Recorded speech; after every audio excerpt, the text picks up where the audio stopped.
और कुछ लोग ऐसे भी हैं जिनकी 100% इनकम रेंट से है। तो क्या मैं रेंटल इनकम से लोन ले सकता हूं?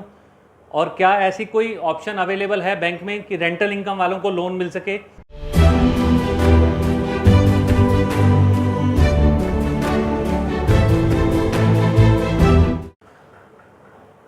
रेंटल इनकम ये एक ऐसी इनकम है जो भारत देश में लोगों की बहुत ज़्यादा है, और बहुत ज़्यादा लोगों की ये इनकम ऐसी है जो उनके इनकम टैक्स में ये कंट्रीब्यूट करती है।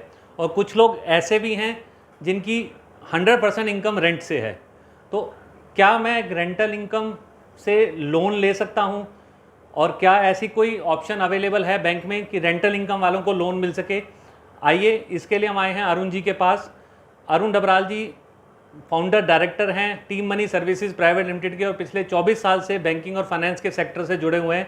आइए अरुण जी से बात करते हैं कि क्या ऐसा कोई प्रोडक्ट है। वेलकम अरुण जी, नमस्कार।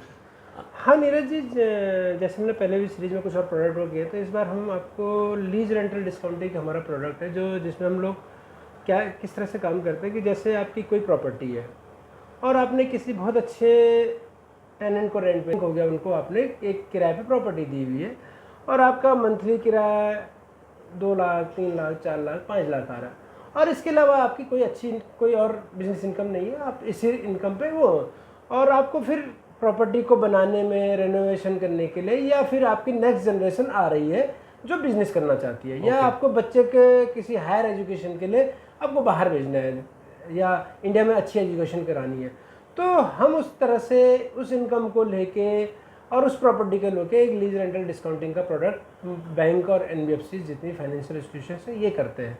मतलब इस प्रोडक्ट का नाम है लीज रेंटल डिस्काउंटिंग। मतलब जो लीज प्रॉपर्टी है उसके रेंट को हम डिस्काउंट करके आपको एक मुफ्त अमाउंट लोन दे देते हैं। तो इसकी थोड़ी सी क्राइटेरिया बता दीजिए। मैं वही उसी पे आ रहा था। जैसे आपकी एक प्रॉपर्टी है जिसकी हम आज की डेट में वैल्यू मान के चलते हैं 5 करोड़ की है, किसी अच्छी दिल्ली या किसी एनसीआर या किसी बड़ी सिटी में या छोटी सिटी में वो आपने है, और उस पर किसी बैंक से रेंट आता है 3 लाख रुपए महीना। ठीक है। और आपको उसको लिए हुए आपने रेंट पे चढ़ाए हुए 1 या 1.5 साल हो गया है।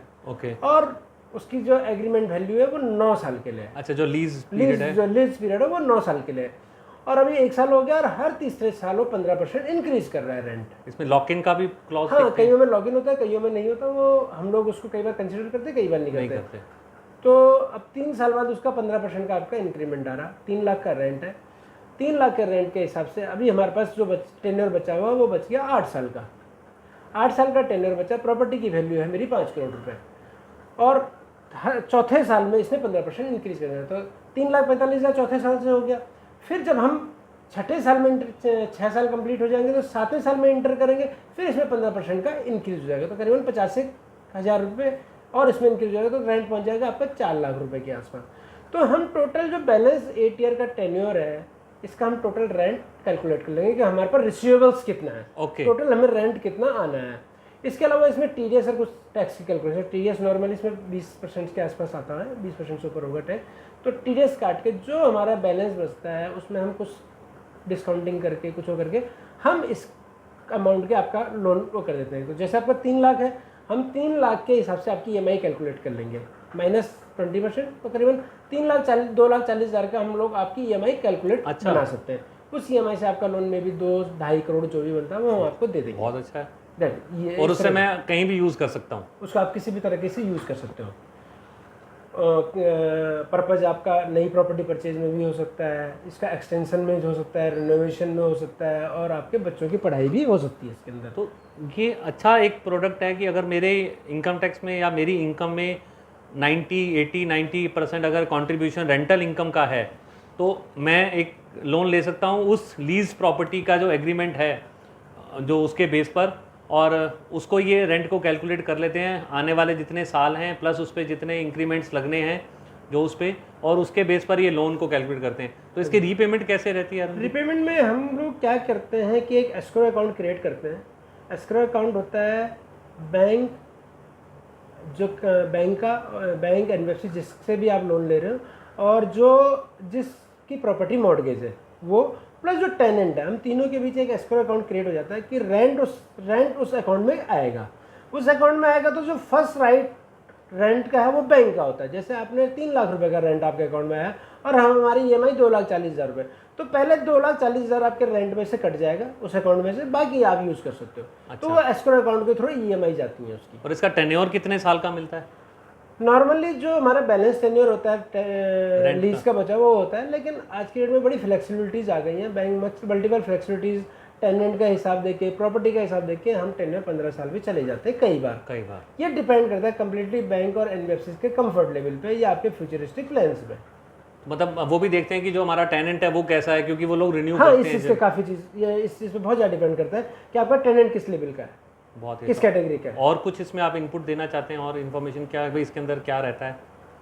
बस यही चीज़ है मेनली, प्रॉपर्टी आपकी सही होनी चाहिए। हम प्रॉपर्टी की वैल्यूएशन करते हैं, प्रॉपर्टी के डॉक्यूमेंट भी चेक करते हाँ, हैं? प्रॉपर्टी के डॉक्यूमेंट चेक करेंगे और प्रॉपर्टी हमारे जो प्राइम कोलेटरल और मॉर्गेज प्रॉपर्टी है। अच्छा, मॉर्गेज और इनकम आपका, तो आप इनकम को लेकिन उसको कंसीडर कर लेंगे एज ए इनकम, हम उसको कंसीडर करेंगे और उसी प्रॉपर्टी को एज ए मॉर्गेज भी करेंगे। एलिजिबिलिटी के लिए हम उसको रेंटल इनकम। यस।